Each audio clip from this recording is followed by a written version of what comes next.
Bonjour à tous et bienvenue sur Corbeau News Centrafrique. Je suis Adèle Kanzoro et depuis le Studio B, je suis ravie de vous retrouver pour une émission qui, je vous le promets, va faire grincer des dents l'empereur Faustin et son entourage.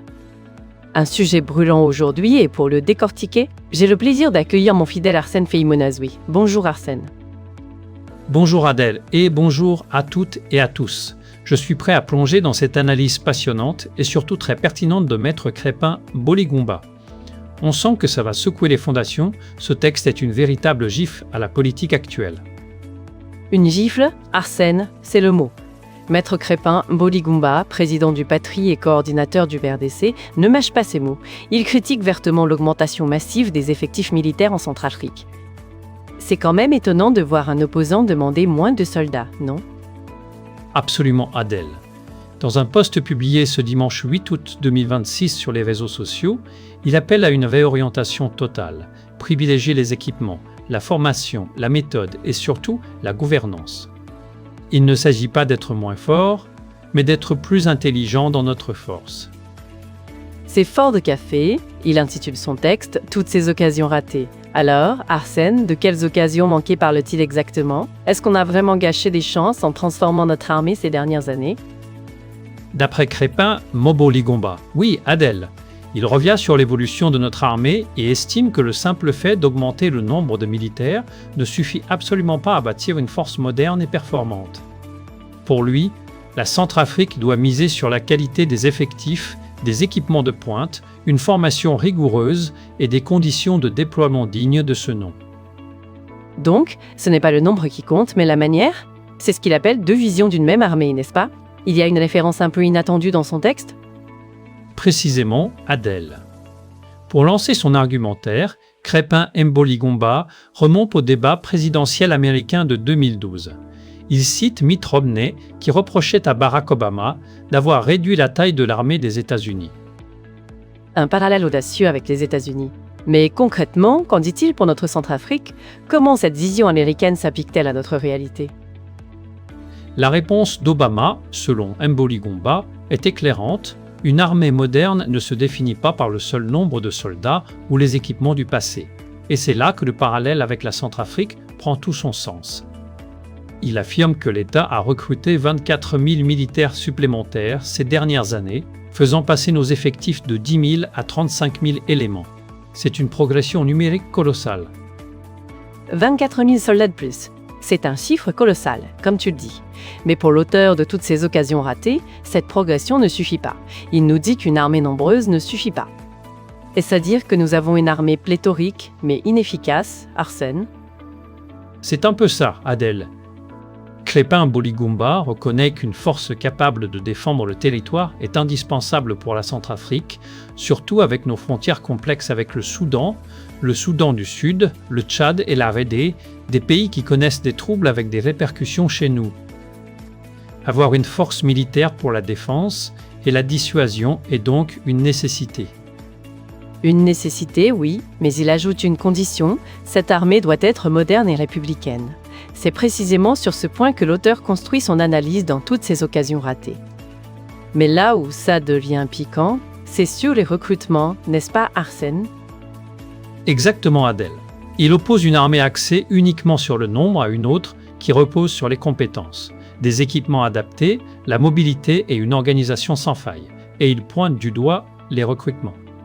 Dans son texte, il aborde ce processus de manière très critique. Ah, les recrutements. Il dénonce notamment des pratiques liées à la vente de fiches et à l'intégration de personnes qui, selon lui, n'ont pas toujours les capacités requises. La vente de fiches des gens sans compétences, on touche à un point sensible là, Arsène. Et il ne s'arrête pas à l'armée, visiblement ? Non, Adèle, il va bien au-delà. L'auteur étend cette critique à l'ensemble de la fonction publique. Il évoque le recours aux relations et aux réseaux politiques dans certains recrutements, des pratiques qui fragilisent, selon lui, toutes nos institutions publiques. Pour Crépin Boligumba, le problème n'est donc pas seulement militaire, il touche la capacité de l'État à disposer d'une administration compétente et performante. C'est une critique cinglante de la gouvernance dans son ensemble, en somme. Mais alors, qu'en est-il des conditions de déploiement de ces militaires ? Il y a des points qui sont carrément effrayants. Il consacre une partie importante de son texte aux conditions de déploiement, Adèle. Il parle de détachement prolongé, d'un manque criant d'équipement et de l'absence de certaines primes. Et selon lui, ces difficultés poussent certains militaires à chercher d'autres moyens pour subvenir à leurs besoins. Le racket des populations, c'est tout à fait délirant d'entendre cela. Il y a des exemples concrets pour étayer cela, Arsène? Oui, hélas, l'auteur évoque des cas de racket sur les populations dans les zones de déploiement. Il ajoute que l'absence de rotation régulière a des conséquences désastreuses sur les familles des militaires restés à Bangui. Crépin Amboligumba cite plusieurs exemples pour appuyer son analyse. Lesquels, précisément? Il affirme notamment que, vers Bossambélé, un seul véhicule serait disponible pour couvrir toute une zone. Un seul, imaginez l'ampleur du problème. Il évoque aussi la situation à la frontière avec le Tchad, où la réforme de l'armée nécessite une attention particulière sur la qualité des effectifs et une gouvernance efficace. Des difficultés qui seraient apparues après l'intégration d'anciens éléments rebelles dans les forces nationales, Arsène, c'est ce qu'il dit. Il parle même d'une forme d'armée dans l'armée. C'est une critique cinglante. Qu'est-ce que Moboligumba préconise alors? Tout reste à faire?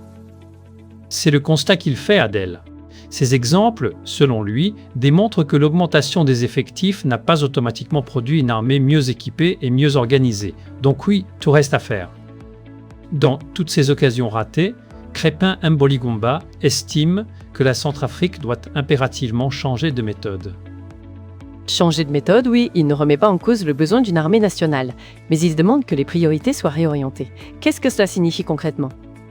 Pour l'auteur, l'État doit investir bien davantage dans les moyens opérationnels, la formation de qualité, l'équipement moderne et une organisation sans faille.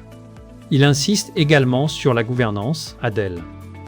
Pour lui, les militaires doivent disposer de conditions qui leur permettent d'accomplir leur mission dans le respect de la discipline et de l'autorité républicaine.